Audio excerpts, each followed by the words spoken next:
सुप्रभात दर्शक बंधु। आज हेउछि डिसेम्बर मास 10 तारिख बुधवार। आज दिन जाकर गुरुत्वपूर्ण खबर उपरे आसंतु नजर पकेबा।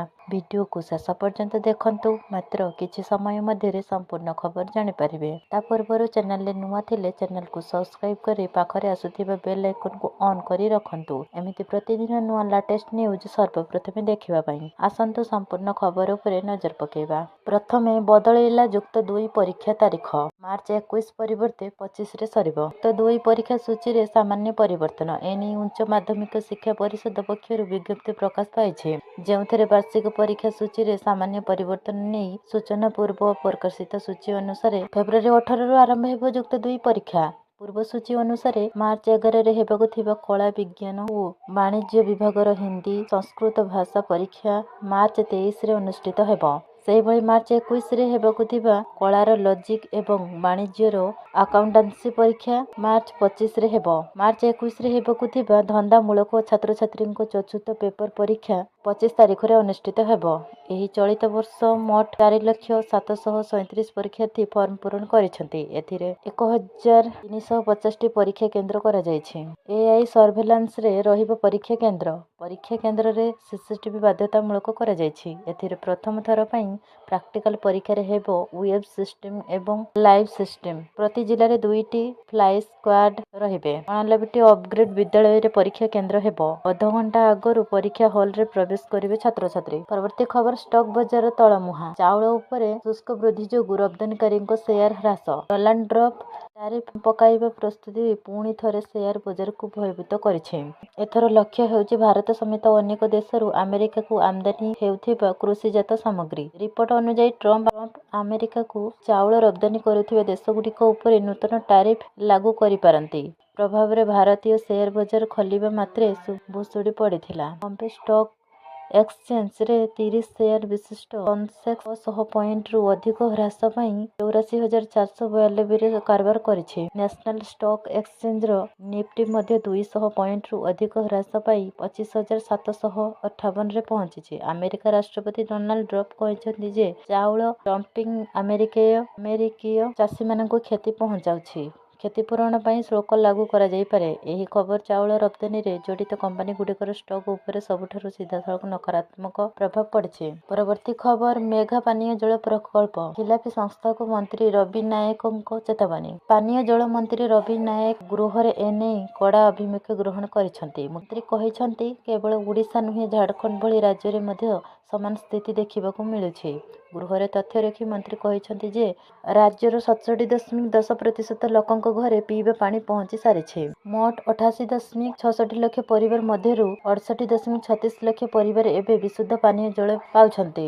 राज्यर 15,420 टी ग्राम रे सिंगल ओ मल्टी प्रोजेक्ट जरिए रे जल जोगाण करा जायछि। केवल घर नुहे विभिन्न अनुष्ठान को मध्य जल संयोग दिया जायछि। शेषरे सरकार प्रकल्प शेष करी उद्घाटन करिबा लक्ष्य रे अछंती।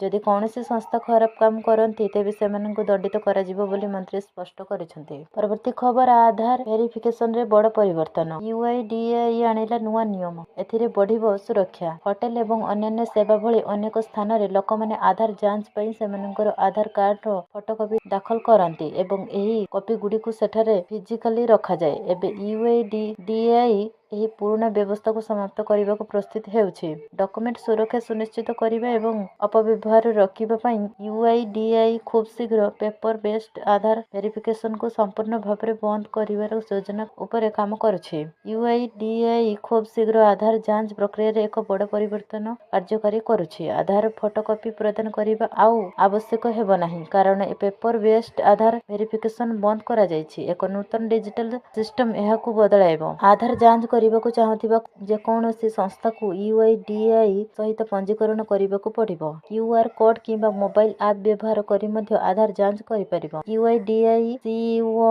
ଶୁଭନେବ କୁମାର କହିଛନ୍ତି ଯେ ଏହି ନିୟମକୁ ଅନୁମୋଦନ କରାଯାଇଛି ଏବଂ ଶୀଘ୍ର କାର୍ଯ୍ୟକାରୀ କରାଯିବ। ଏହା ବ୍ୟତୀତ यूआईडीएआई ଏକ ନୂତନ ଆପ୍ ମଧ୍ୟ ଲଞ୍ଚ କରୁଛି ଯାହା ଆପ୍ ଟୁ ଆପ୍ ଆଧାର ଭେରିଫିକେସନକୁ ଅନୁମତି ଦେବ।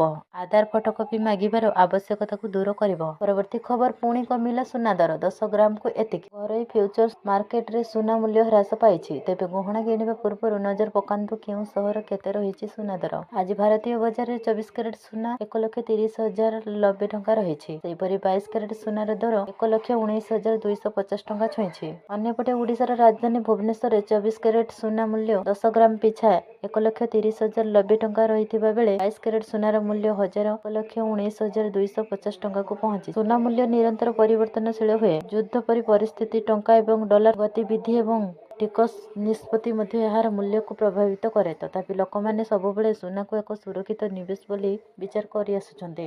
TPNODL ପକ୍ଷରୁ ଆସନ୍ତା 13ରେ ହେବ ଜାତୀୟ ଲୋକ ଅଦାଲତ। TPNODL ପକ୍ଷରୁ 4ଥ ଜାତୀୟ ଲୋକ ଅଦାଲତ ତଥା ସମାଧାନ ଶିବିର ଆସନ୍ତା ଡିସେମ୍ବର 13 ତାରିଖ ଶନିବାର ଦିନ ଡିଭିଜନ, ସବ୍ ଡିଭିଜନ କାର୍ଯ୍ୟାଳୟ ଏବଂ କଚେରୀ ପରିସରରେ ଅନୁଷ୍ଠିତ ହେବ। ଏଥିରେ ଉପଭୋକ୍ତାମାନେ ଅନଧିକୃତ ବିଦ୍ୟୁତ୍ ବ୍ୟବହାର ଏବଂ ବିଦ୍ୟୁତ୍ ଚୋରି ଆଦି ସମ୍ବନ୍ଧୀୟ ମାମଲାଗୁଡ଼ିକର ସମାଧାନ କ୍ଷେତ୍ରରେ ସହାୟତା କରିପାରିବେ। ବର୍ଷର ଅନ୍ତିମ ଲୋକ ଅଦାଲତକୁ ଅନଧିକୃତ ବିଜୁଳି ବ୍ୟବହାର ଏବଂ ବିଦ୍ୟୁତ୍ ଚୋରି ଆଦି ସହିତ ଜଡ଼ିତ ପରିବର୍ତ୍ତନ ମାମଲାଗୁଡ଼ିକର ସମାଧାନ ପାଇଁ ନିକଟସ୍ଥ ବିଦ୍ୟୁତ୍ ଉପଖଣ୍ଡ ଡିଭିଜନ କାର୍ଯ୍ୟାଳୟ ସହିତ ଯୋଗାଯୋଗ କରିବାକୁ TPNODL ପକ୍ଷରୁ ଉପଭୋକ୍ତାଙ୍କୁ ପରାମର୍ଶ ଦିଆଯାଇଛି। ସେହିପରି ବିଦ୍ୟୁତ୍ ଚୋରିରୁ ନିବୃତ୍ତ ରହିବାକୁ ମଧ୍ୟ ଉପଭୋକ୍ତାଙ୍କୁ TPNODL ପରାମର୍ଶ ଦେଇଛି। ପରବର୍ତ୍ତୀ ଖବର ବିଧାନସଭାରେ ପାରିତ ହେଲା ଜନପ୍ରତିନିଧି ଭତ୍ତା ଓ ପେନ୍ସନ୍ ବିଲ୍ 2025। ଏବେ ବିଧାୟକ ଓ ମନ୍ତ୍ରୀଙ୍କ ଦରମା ଟପିଲା 3 ଲକ୍ଷ ଟଙ୍କା। ବଢ଼ିଲା ବିଧାୟକ ଓ ମନ୍ତ୍ରୀଙ୍କ ଦରମା। ଏହି ପ୍ରସଙ୍ଗରେ ଶାସକ ବିରୋଧୀ ଏକାଠି ହୋଇ ବିଧାନସଭା ଜନପ୍ରତିନିଧି ଭତ୍ତା ଓ ପେନ୍ସନ୍ ବିଲ୍ 2025 ଗୃହରେ ପାରିତ ହୋଇଛି।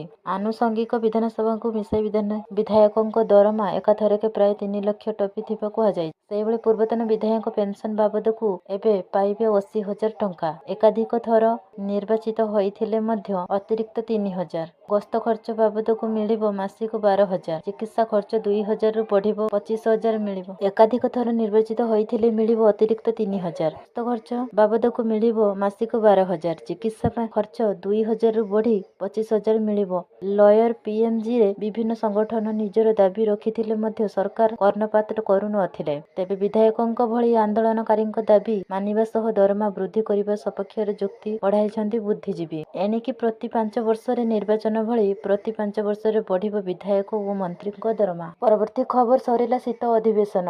ଅନିର୍ଦ୍ଦିଷ୍ଟ କାଳ ପାଇଁ ଗୃହ ମୁଲତବୀ କଲେ ବାଚସ୍ପତି। ସରିଲା ବିଧାନସଭାର ଶୀତ ଅଧିବେଶନ। ବିଧାନସଭାର ଗୃହ କାର୍ଯ୍ୟ ଅନିର୍ଦ୍ଦିଷ୍ଟ କାଳ ପର୍ଯ୍ୟନ୍ତ ମୁଲତବୀ କଲେ ବାଚସ୍ପତି। ଶୀତ ଅଧିବେଶନରେ ମୋଟ 11 ଦିନ ଚାଲିଲା ଗୃହ କାର୍ଯ୍ୟ। ତେବେ ଏଥର ବିଧାନସଭାର ଶୀତ ଅଧିବେଶନ ବେଶ୍ ଚର୍ଚ୍ଚିତ ଥିଲା। କାରଣ ରାଷ୍ଟ୍ରପତି ଦ୍ରୌପଦୀ ମୁର୍ମୁ ବିଧାନସଭାକୁ ସମ୍ବୋଧିତ କରିଥିଲେ। ବିଧାୟକମାନେ କେମିତି ଆଚରଣ ଓ ଉଚ୍ଚାରଣ କରିବେ ସେ ନେଇ ସଚେତନ କରାଇଥିଲେ। ଖାଲି ଏତିକି ନୁହେଁ ବରଂ ଅତିରିକ୍ତ ବଜେଟ୍ ଉପସ୍ଥାପନ କରିଥିଲେ ମୁଖ୍ୟମନ୍ତ୍ରୀ ମୋହନ ମାଝୀ। ପରବର୍ତ୍ତୀ ଖବର ଅଷ୍ଟମ ବେତନ କମିଶନ କେତେ ବଢ଼ିବ ସାଲେରୀ, କେତେ ମିଳିବ ଫାଇଦା, ମୁହଁ ଖୋଲିଲେ ମୋଦି ସରକାର। ବାର ଲୋକସଭାରେ ଅର୍ଥ ରାଷ୍ଟ୍ରମନ୍ତ୍ରୀ ପଙ୍କଜ ଚୌଧୁରୀଙ୍କ ଲିଖିତ ଉତ୍ତରରେ ଏହି ସୂଚନା ଦିଆଯାଇଛି। ଅଷ୍ଟମ ବେତନ କମିଶନ କାର୍ଯ୍ୟକାରୀ କରିବା ସମ୍ପର୍କରେ ମନ୍ତ୍ରୀ କହିଛନ୍ତି ଯେ କମିଶନ ପୂର୍ବରୁ ଗଠନ ହୋଇସାରିଛି ଏବଂ ଏହାର ସନ୍ଦର୍ଭ ସର୍ତ୍ତାବଳୀ 3 ନଭେମ୍ବର 2025ରେ ଅର୍ଥ ମନ୍ତ୍ରଣାଳୟ ଏକ ସଂକଳ୍ପ ମାଧ୍ୟମରେ ସୂଚିତ କରାଯାଇଥିଲା। ବିଶେଷଜ୍ଞମାନେ ବିଶ୍ୱାସ କରନ୍ତି ଯେ ଅଷ୍ଟମ ବେତନ କମିଶନରେ 2.86 କିମ୍ବା ତାଠାରୁ ଅଧିକ ବୃଦ୍ଧି କରାଯାଇପାରେ। ଯଦି ଏହା ହୁଏ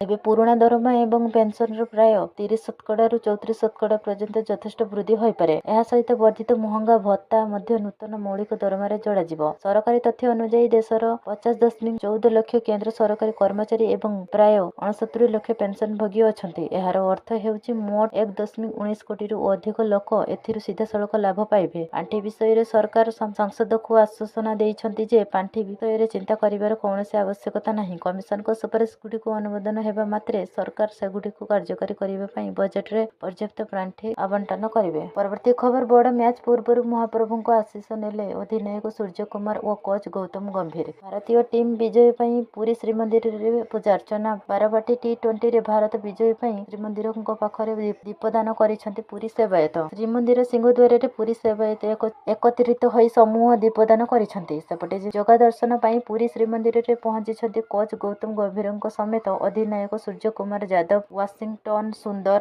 ହାର୍ଦ୍ଦିକ ପାଣ୍ଡ୍ୟା ଓ ତିଲକ ବର୍ମା ମହାପ୍ରଭୁଙ୍କ ଆଶୀର୍ବାଦ ନେବେ। ଆଜି ସନ୍ଧ୍ୟା 7ଟାରେ ଭାରତ ଦକ୍ଷିଣ ଆଫ୍ରିକା ମଧ୍ୟରେ ପ୍ରଥମ T20 ମ୍ୟାଚ୍ ବାରବାଟୀରେ ଖେଳାଯିବ। ଏହା ପୂର୍ବରୁ ଶ୍ରୀଜୀଉଙ୍କ ଦର୍ଶନ କରିବାକୁ ପୁରୀ ଯାଇଛନ୍ତି ଖେଳାଳି।